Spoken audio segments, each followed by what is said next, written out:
Greetings, Fleshy Mammals, and welcome back to another My Hero One's Justice 2 video. Today we're just going to be going over my thoughts on My Hero One's Justice 2.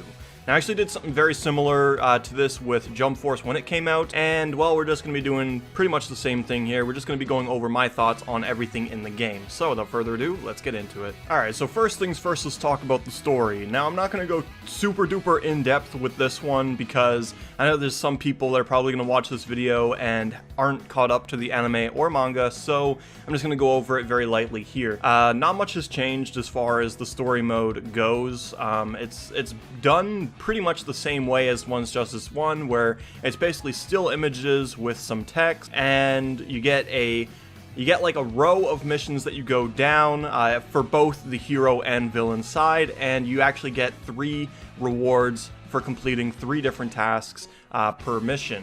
It's pretty simple, honestly. Overall, the mission structure is okay. It's kind of what I expected from this game to begin with. Like, I've seen this in Storm as well, so it's not really a big deal. But generally, I would like to see more, animated cutscenes or, 3D models, game rendered cutscenes or something like that.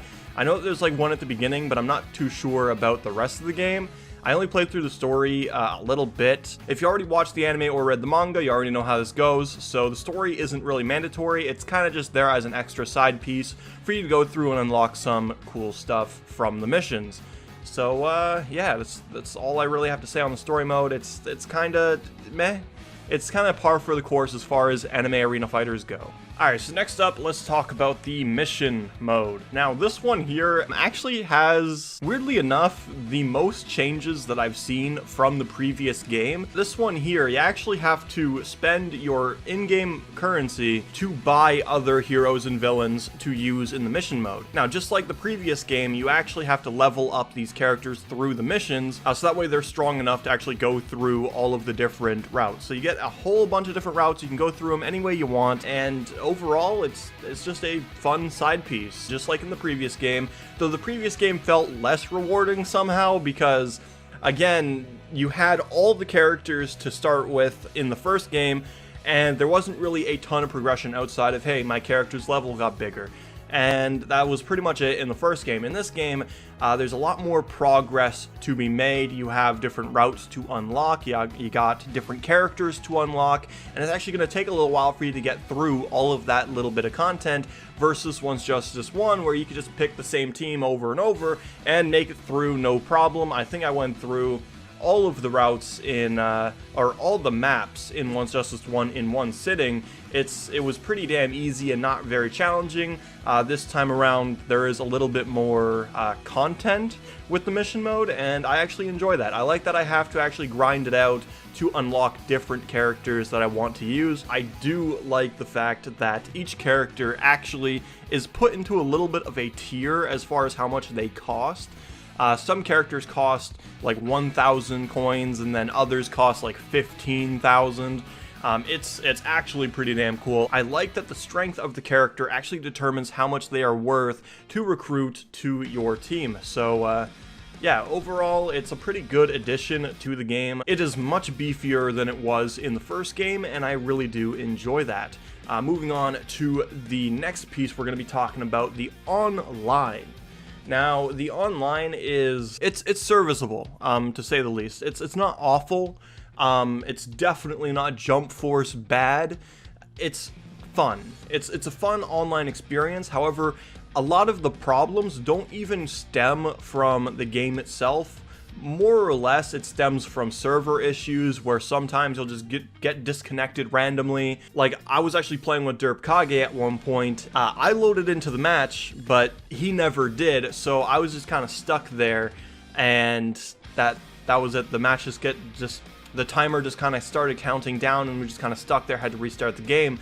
There's a ton of different issues as far as ranked goes as well, where it will just endlessly keep searching, and it'll just keep saying disconnected, disconnected, disconnected over and over, and that's pretty damn annoying overall. Honestly, I feel like the online needs a patch as far as the servers go. There are a ton of different glitches with the online experience, but once you actually get into the match, the netcode is great. As far as I've played so far, the netcode, I haven't had any issues at all as far as the netcode goes, which is actually amazing, okay, because generally with these Bandai Namco games, anime arena fighters tend to have very shitty netcode. Like, if you guys ever played Storm 4 on Xbox One when it came out, you couldn't play.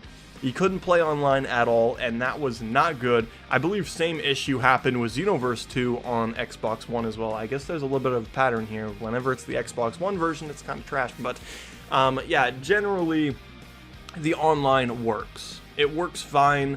The only other issue that I actually have with the online is the lobby system. The lobby system is limited as hell, okay?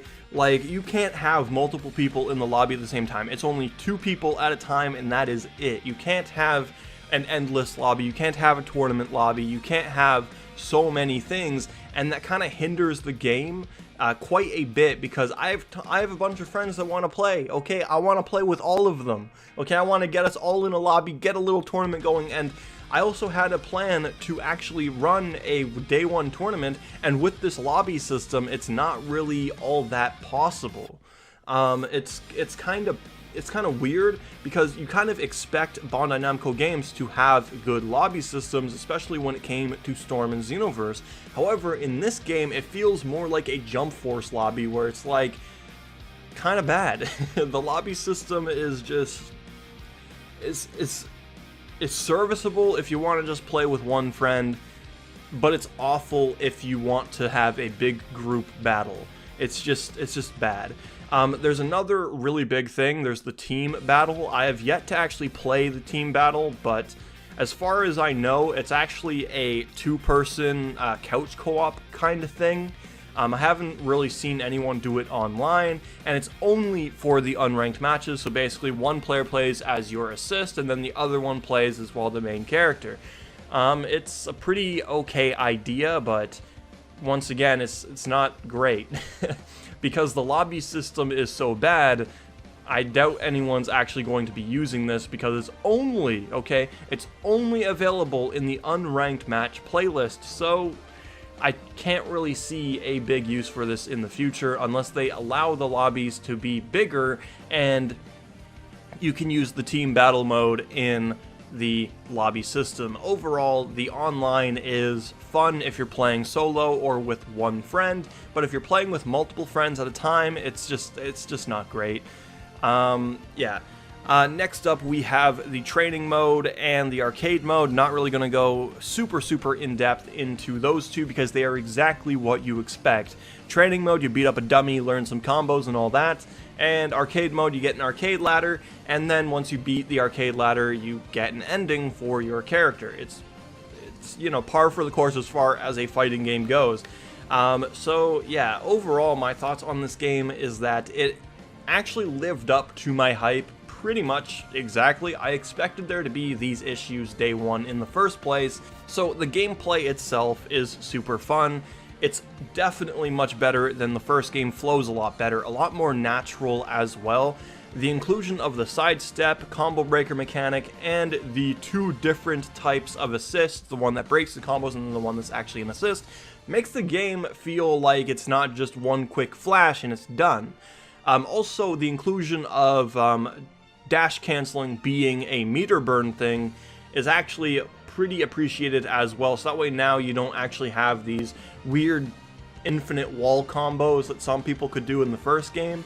I actually really enjoy the new mechanics. It makes the game much better in my opinion. The inclusion of 2 extra quirk specials with the inclusion of tilt triangle and tilt circle is actually really great. I really do appreciate all of the new mechanics in this game. The game feels less floaty, although some characters feel extremely floaty in comparison to others, and then others feel super slow, but I guess it's just variety in the gameplay. You pick your character based on what you want, so yeah, overall this game it's fun. If you have multiple friends that you want to play with, then maybe wait until the lobby system is more versatile, but besides that, the game overall, it's a super fun experience. The online has its issues, but I'm pretty sure that shit's going to be patched at some point anyway. So yeah, if you guys have multiple friends, maybe wait. If you guys just want to play the game and have a good time, why not get the game? Honestly, my thoughts, it's a good game. I think this game is very fun, the content is there unlike the first game, and, well, I didn't really touch on this earlier, but the character customization is also a lot more enjoyable as well. So, yeah guys, those have been my thoughts on My Hero One's Justice 2. Peace out, it's been casual.